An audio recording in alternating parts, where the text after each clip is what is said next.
Welcome back, everyone. It has been a hot minute since we have done a video. Today we are going to be doing Benton is getting gilded. So we're gonna get him prepared for the vet to come out. He should be out in any minute now.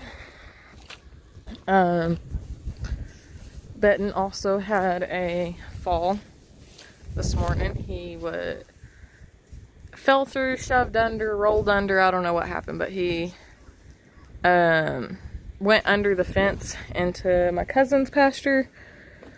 So he's got a little scrape. She said he was favoring it. So we will check that out as well. So we are doing our first video in the new barn, and I'm super excited, except we are not doing a barn tour. I know everybody is waiting for it. We will get to it, but today we have a big day for Benton, so I figured let's do a little vlog about it. We'll do a barn tour later. Trust me, it's coming. I know everybody's excited. It's a nice little facility. I'm super excited, happy to be here. So if y'all don't know, obviously new location. We have moved the horses. Me and my cousin Taylor, I'll just introduce her. Taylor, she will be videoing for me. She'll be in video. She's super excited to help me out and stuff, but we moved our horses over here. She gives riding lessons and stuff, so we're super excited to be helping each other out. We're gonna go catch Benton, and we're gonna see about what we need to do. So, Benton has not had a whole lot of time messed with him or anything. We had maybe one full session of haltering. Other than that, he hasn't really had a whole lot of stuff done with him. We worked on haltering and walking with me a little bit better. He does lead and stuff pretty well, but we are working on accepting the halter.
Yeah, he's a handsome boy.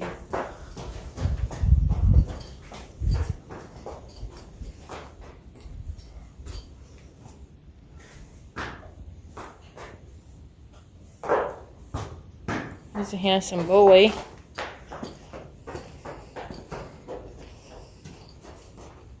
I think we're actually gonna go in here. And this one.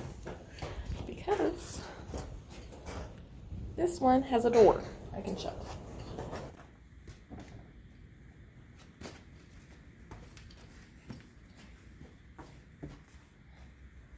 So I'm just gonna wrap this around up here. I'm not gonna tie it, but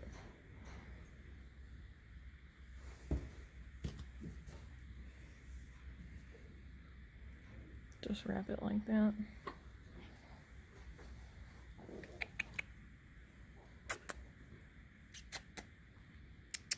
Oh, there we go. So with this, I'm gonna let him chill in there. And I'm gonna let that like stay like that. So I can get through if I need to, but he's in there.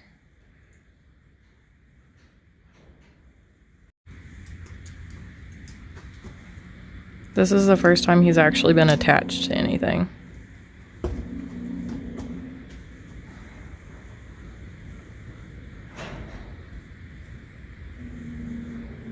So.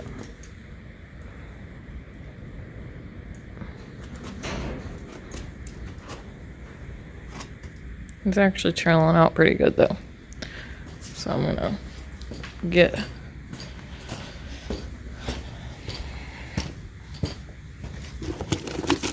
a brush.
So I just like to go over a couple things that I felt like should have been said. I didn't get to like video a whole lot.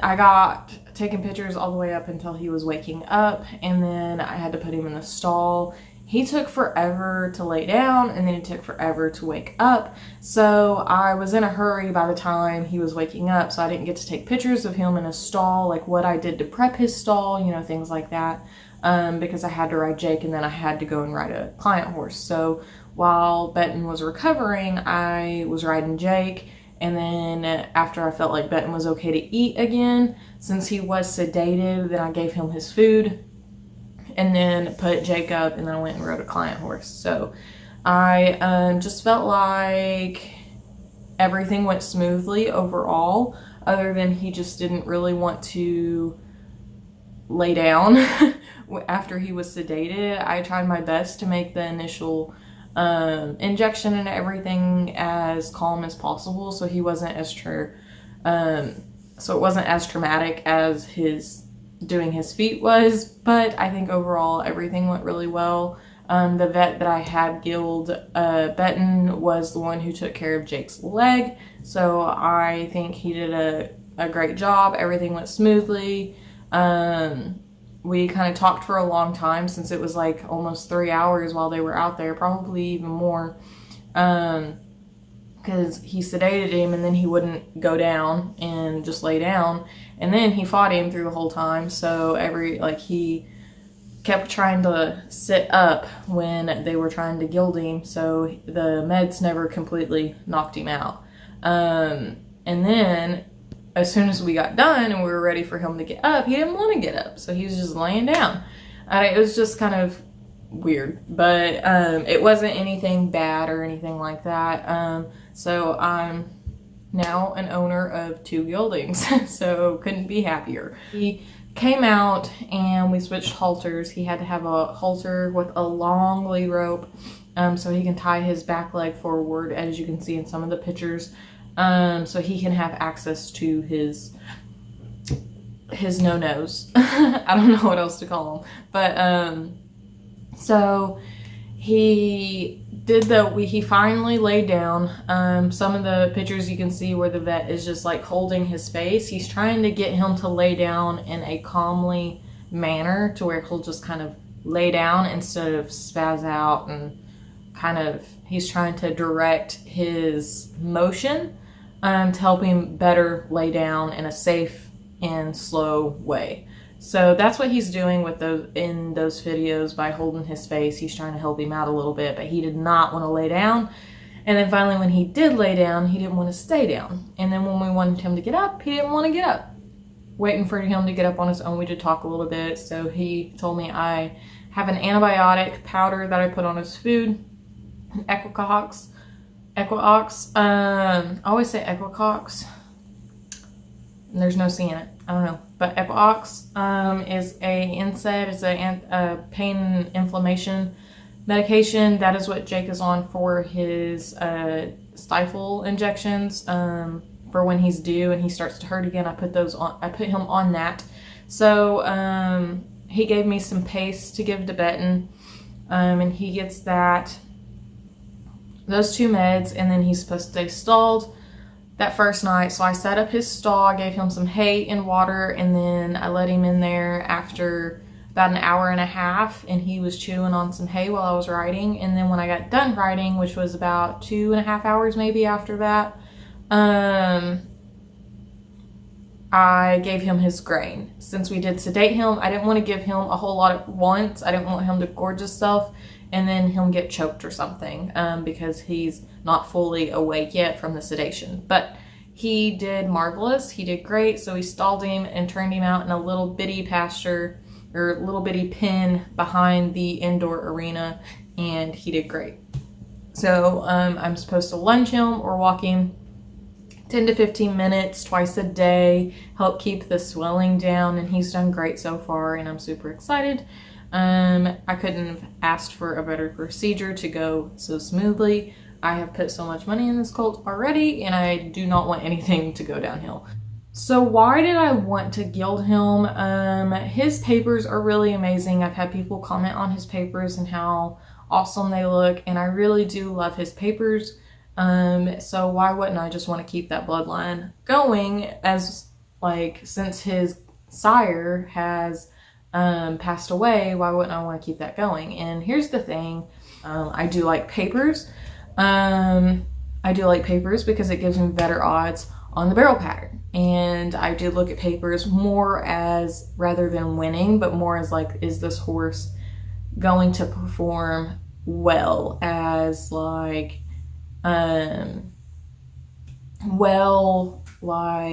is it going to have a hard time? Can it run the pattern with ease is my thing. So if a horse has a problem with stifles or hocks or something that runs in the line, not sure that it actually, so I do feel like genetically horses break down in stifles more than some other genetics, you know, or hocks, you know. So if that line of breeding has that problem, I'm looking at papers to kind of see the history. Like if this horse can run the pattern, ease, wants to, heart, you know, things like that. That's what I'm looking for in papers. Not, I'm thinking more for the horse in this stance and my future.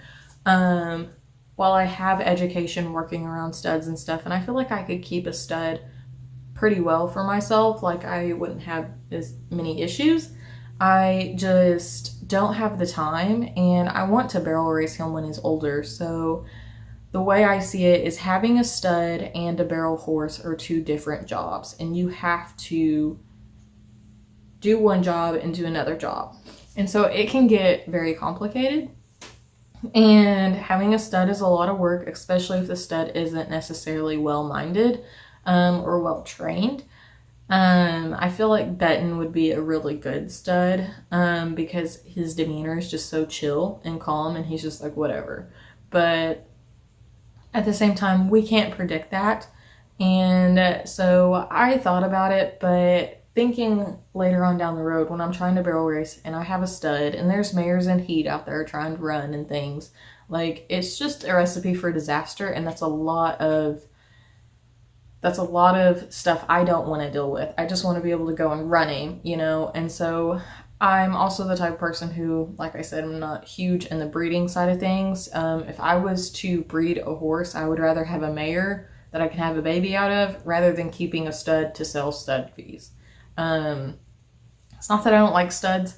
I'm not big into the breeding. And while I would love to have his bloodlines continue, it's just not going to be in our favor later on in life. I am a competitor and I do want to win. I'm going to admit that, you know, I don't have any shame in that, but I'm also the type of competitor that puts my horse first. And so there's nothing wrong with that at all. And so that is all I'm trying to do with Benton, is putting his needs first. If he turns out to not want to do the pattern like Jake, this is our last year to try to get things going again. But, his heart, I feel like, isn't quite in it as it used to be. And so if this year it doesn't work out, then we're going to figure something else out, you know? And if Benton happens to be the same way, then so be it, you know? I just bought his papers so my odds are better in my favor. So that way, turns out that he does like to run barrels. He does love to work hard, you know, just like all his other siblings are doing really well in the pattern. Then the odds are in my favor, and he gets to have fun and I get to have fun. I hope y'all stick around for the rest of his videos and stuff. We will be doing barrel races, are hitting up this month, so we'll be doing barrel races and things like that. So I hope you stick around, and we will see y'all later. Bye.